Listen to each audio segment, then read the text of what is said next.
Hi, good afternoon, everyone. This is Kenya Rockman, the author and founder of the Child Support Hustle and the founder of the Reform Child Support Now movement. And I want to talk to you all today about repealing the Bradley Amendment and a little bit that goes into that. I want to see if I can post. I want to put, I'll wait just a second. If I can't put it on now, because it's election season, and you all know that I always make a letter that I ask everybody to send to their candidates, politicians in your area, to ask what they will do if elected, or if they're already in office, to reform the child support system. So I have prepared the letter, and if you want a copy of it so that you can edit it to add your name, just send me an email and I will get it to you. You just have to put candidate letter in the subject line or somewhere in the letter, in the email. So I want to talk to you today about the Bradley Amendment. It essentially was implemented in 1986, and it prohibits retroactive, I'm gonna get it together, retroactive state modification of child support debt, otherwise known as arrears. Now, under the current law, no matter the circumstances, a state cannot modify delinquent child support obligations. And that's why when you go and try to get or ask for your child support arrears to have them erased, they refuse to do so. There's a law that was enacted to say that they can't. The judges cannot erase the debt, and this is why. There's an amendment, the Bradley Amendment, that makes the child support order a judgment by law, by operation of law, which has the full force, effect, and attributes of a judgment of the state, including the ability to be enforced. I'm in a different setup kind of than I usually am, so I'm trying to get comfortable. So if you see me like moving around or anything like that, that's why. So I'm not like having my, anyway, I just wanted to explain if I'm looking uncomfortable. But first, before I go into that, I want to let you know, if you've heard about the Bradley Amendment, you probably heard examples of the soldier. I know I've talked about the soldier who was a prisoner of war, who accumulated child support debt, and once he returned back to the States, he was arrested because he owed child support arrears while he was a prisoner of war that had accumulated, and they would not erase their debt. Also, another story or another situation was a convicted murderer. He was wrongly convicted. So when he was finally freed of the crime, free from prison, he was rearrested because of the child support debt that had accumulated while he was sitting in prison. So these are just a couple of examples of where they won't erase child support arrears based on this Bradley Amendment. Okay, so it becomes a judgment and goes under the operation of law with the full force, effect, and attributes of the judgment of the state, including the ability to be enforced, entitled as a judgment to the full faith and credit of such a state and any other state. It is not subject to retroactive modification by such state or by any other state. Now, not only can they not erase arrears backwards, they can't go forwards and add arrears either. So they think that's a big plus, excuse me. It just can't be modified at all. Okay, so except that, this is the key. This is why I want to talk to you guys. Except that such procedures may permit modification with respect to any period during which there is a pending petition for modification. Okay, these modifications, we know if you've ever filed a modification, that can sit there for a year or more. That modification that you request can sit there for a year or more before anybody responds, before you get a court date or anything. So I'm gonna continue with this, okay? So the petition for a modification, but only from the date that notice of such petition has been given, either directly or through the appropriate agent to the obligee, or where the obligee is the petitioner to the other obligor. So they're saying that they can go back retroactively, but only to the date the modification was filed. Here's what they have been doing. People have reached out to me and said they are filing their modifications. The agency is claiming that they're not getting the modification, so they have to refile the modification. So the date the first modification was filed, which might have been months prior, they're still on the hook for all those arrears that have accumulated, because the agency is claiming they don't have any record of it. So when you file for your modification, you have to keep all of your documentation. Once you file it, if you have to take it down to the clerk of court or however you file it, make sure you get it date stamped. If you have to take it in, if you're not going through the court system, if you're going through the administrative part of it, when you go into the office, don't mail anything, don't call on the phone. You go in, pick a day. I know you have to take off work, it's going to cost you money, but always get something in writing. That's with anything that you do. If you have a problem with your job, your manager or whatever, and you're having verbal contact with them, don't do that. If you have access to an email, or if you have to have a conversation with them, have a third person in there that can document, or if you can't, record it, that can document the conversation and what was said in that conversation, and more specifically dates, especially when this modification process is going on. You want dates, okay? Make whoever you talk to give you a paper document showing that you are checking on your modification. So when you're calling in and following up and saying, you know, what's up with my modification? It's been 2 months, I'm not working today, and they just say, you know, we're whatever they tell you. Don't rely on a phone conversation. Just go into the office, okay? This way they can't go back and say that you didn't follow up and not give you credit for the date that you filed for the first time that you filed for the arrears. I mean, for the modification. They can't go back and not give you credit from that day and charge you those arrears, okay? I said this, the amendment also prevents the states from retroactively increasing child support arrears. When the committee, what the committee alleges is that they were seeking to prevent, when passing the Bradley Amendment, it was purposeful noncompliance by non-custodial parents because of his, notice the language. I know there's gonna be some moms, well, moms are on child support too, before you guys bombard me with, this was written specifically for fathers. I know there's mothers on child support, but this Bradley Amendment, this is the language I'm reading from the amendment, this is written and shows the bias that is family court and child support. It's a it was passing the Bradley Amendment is the purposeful noncompliance by the non-custodial parent because of his hope that his child support obligation will be retroactively forgiven. So they're already saying that the dad is going to bail out on his responsibility. He's going to bail out on the debt. So they put this amendment in place so that he can't try to get the amendments erased later on down the line. Well, we know through research conducted by states and by the Federal Child Support Enforcement Agency that most child support debt is owed by parents with less than $10,000 in annual income. This is debt held by low-income parents. So it's very easy for them to clarify who is willfully and unwillfully paying child support. And that's the key to all of this, everything that's going on with the child support system. The child support, the key to it is if you are not willfully, meaning you have the means to pay and you refuse to, if you're not doing that, then you are not violating any child support guidelines. As you all know, if you've watched any of my videos, I don't call them laws, I call them guidelines. But you're not doing that. It's all about willfulness.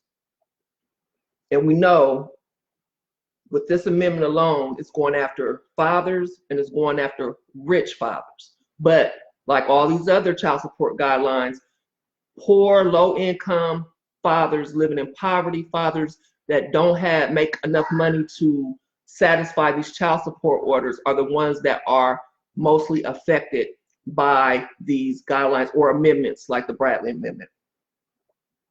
If the non-custodial parent's financial circumstances change because of unemployment, illness, or other reasons, the amendment puts the burden on the the amendment puts the non-custodial,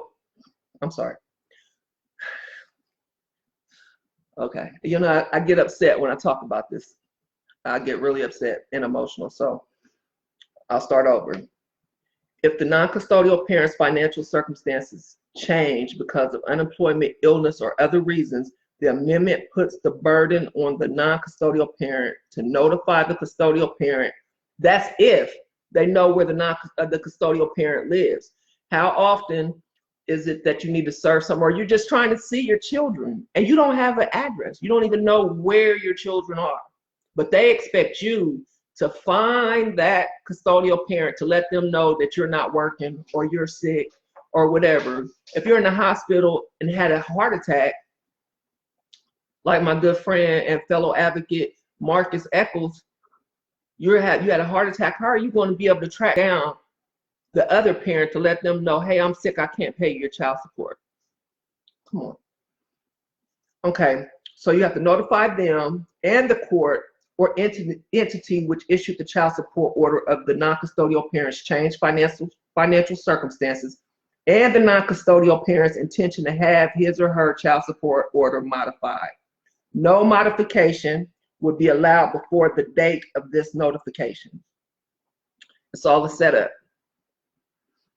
It's all set up to keep non-custodial parents, fathers, based on the Bradley Amendment, indebted to the government for, I'm gonna say, for their lifetime, because most child support debt is so high, nobody will be able to pay it off, not working 9 to 5. And if you don't have the skills or the job, how can you can't even pay the interest, let alone the whole debt in its entirety. So I suggest to everybody, when you file your modification, of course, contact the local agency in writing, the court, however you file it, make sure you do everything in writing, via email, via going in the office and getting it time stamped. And I have put in there in the description of this video a link to the regional offices, and it's all across the nation. Send an email, whether you have to copy it or send your own email. Find out what state or who your regional office point of contact is, and send them an email as well, saying, look, I am filing a modification on this date because this is my circumstances, and tell them everything, because you have to notify. They want you to notify everybody. So make sure you notify everybody. And then you have a timestamp of saying when you filed for that modification, so they can't go back and say, oh, we didn't get it. Oh, and by the way, you owe us $5,000 because we didn't see you where you filed and you didn't follow up for the 5 months that you say you filed. Okay? If you have to get a ledger and write down these dates, just keep, or on your iPhone or your phone, write down, keep track of everything you do, so they can't go back, because they will. We know that they're liars. We know that they're liars. Okay, so the last bills that they even came close to even addressing anything to do with trying to erase arrears if it's owed to the state or anything like that was way back in 2000, 1999, 2000, HR Bill 4678 in 2000, and HR 3073 in 1999. And that one was to amend Part A of Title IV of the Social Security Act to provide for grants for projects designed to promote responsible fatherhood and other purposes. Fatherhood again. It didn't pass, it's just sitting there. So they don't care. We know that. They don't care about promoting fatherhood. They don't care about anything but the money. Keeping you in debt, keeping you in jail, keeping your license suspended, and et cetera, et cetera. So that's what I wanted to talk to you about as far as the modification process and making sure you document everything. I can't say that enough. It'll help you in the long run. Even if you write something down and you don't even think about it, you might not even think it's important. It might come back and there you have it. Or your paperwork, you might not even need it. It's better to need it and not have it than have it and not need it. Okay. So next, it's election season again. And as I said at the beginning of the video, I've prepared a letter that I'm asking everybody to send to their candidates and elected officials, asking, hey, what do you guys want to do about the child support systems? Unconstitutional. It's illegal. They're still using debtor prisons. And what do you want to do about it? And there are things happening. I see it on this end just based on my research and what I do on this end. So I see things happening. It's not happening fast enough. And they're still ignoring Turner versus Rogers, which I have no idea how they're getting away with this. I don't understand it. And for the candidates that come back and say, oh, we can't do that, it's going to scare our female constituents away, or that they don't want to touch it. Turner versus Rogers is a getaway free card for them. It's already passed the United States Supreme Court. All they have to do is make sure the states implement it. It's not their law. It's the law of the land. So they're just saying, hey, why aren't y'all doing this? So that might be something that you want to, let them know, like, this is already supposed to be going on. You're doing a disservice to your parents in your district by not enforcing the Supreme Court decision of 2011. Make them answer to that. And finally, oh, I'm sorry, if you want the letter, please email cshustle1@gmail.com and put candidate letter in the subject line, and I'll make sure I send it to you, okay? And I usually see comments. I don't see any this time. Oh, maybe. Oh, there you go. Okay. Hi, Gregory. Hi, James. Hi, Todd. If you guys can hit the like button and share. Hello, Cornell. Hi, Dad. He's upstairs. That's why I had to make the video today. It's my dad and I's birthday month, and we are having a party this weekend. So I know I'm not going to have any other time this weekend. So I want to come on. Hey, Jay. I want to come on. And hi, Nicholas, and get this information out, because just in case it's the beginning of the week, if you're filing a modification, make sure document. You can never have too much paperwork. Oh, you're welcome, James. Thanks for tuning in to the live. Hi, Tam. I'm committed to the cause, as I know you are. And another key thing, this fight for reform. I've been in it for over, I ain't gonna say how old I am. I'm about to be 21. Let's just say that. But all jokes aside, my case is closed, and your case will probably be closed before we get reform, or before we get reform to the entire system. But I will hope that you stay in the fight and keep fighting, even if you don't have any skin in the game, so to speak, because our children are going to be coming up next. And you know what hell this has been for you. So you don't want your kids to go through this hell. That's how I feel about it. And I know it's wrong. These debtor prisons are definitely wrong. If you can't afford to pay a debt, you should not be incarcerated at all. And most of us are one illness away from the poorhouse, so to speak, and you can't pay that bill, you going to jail, and they kicking doors in, or they're letting you die. Felix Mannis up there in Erie, Pennsylvania, is paid out $1.1 million, and then had the audacity, not even a whole week later, to offer amnesty for warrants for child support. They need to be investigated. They don't need to be arresting anybody else for owing child support. Anybody. It should be a shame. A shame on you, Erie, Pennsylvania. Erie County, Pennsylvania. Shame on you. That's right, Cedric. Keep fighting. I hope I said that correctly.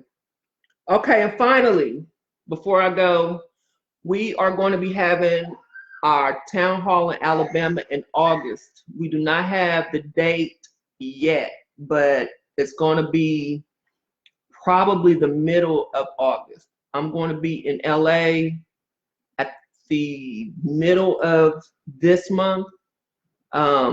If anybody in LA, if you want to do a march, if you want to do a town hall and you're willing to organize it, let me know. And of course I'll come out. We can do whatever. So the dates aren't set in stone, but around the 15th or 16th I'll be in LA.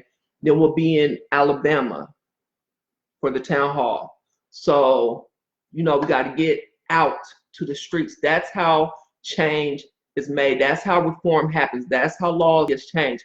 Social media is awesome. I love it. And I love it, a way to network and meet and talk and meet new people and fight the fight together. But we got to get in the street. You've seen it happen. You've seen it happen. That's where change happens, in the street. So I hope to see you guys out when we come to Alabama, when we go to LA, when we go back to Ohio, when we hopefully go to Detroit. I seen Carnell on here. Carnell Alexander still fighting the fight against paternity fraud. So let's keep up the good fight, guys, and don't forget, document everything. So I'm out. Oh, if you want to donate to help with the fight, you can do that at our GoFundMe page, or you can do it on the Cash App. That's the $TCSH and the number 1. Yeah. And yeah, let's keep fighting. Let's do it. We're moving straight ahead. And they're paying more attention than you think they are. Trust me. They're paying attention to everything we say and everything we do. I'll say this story real quick before I tune out. I have a friend who had a case in Alabama, and his adult son, I think he's 28 or 29, and he was paying arrears on that case. And so they kept ignoring him when he was trying to get that case closed. So I talked to him a couple of weeks ago, and he says, "Can y'all call down, to the Alabama, whatever county it was?" And he told him, "I have a friend, and she's, got a movement to child support hustle." And he, I guess, name dropped or whatever. He said within 24 hours, they had closed his case, had contacted him and said, "Oh, they were going to close his case. They were wrong for garnishing his check, which was $700 a month, so $350 every 2 weeks or whatever." They emailed his job to stop the garnishment.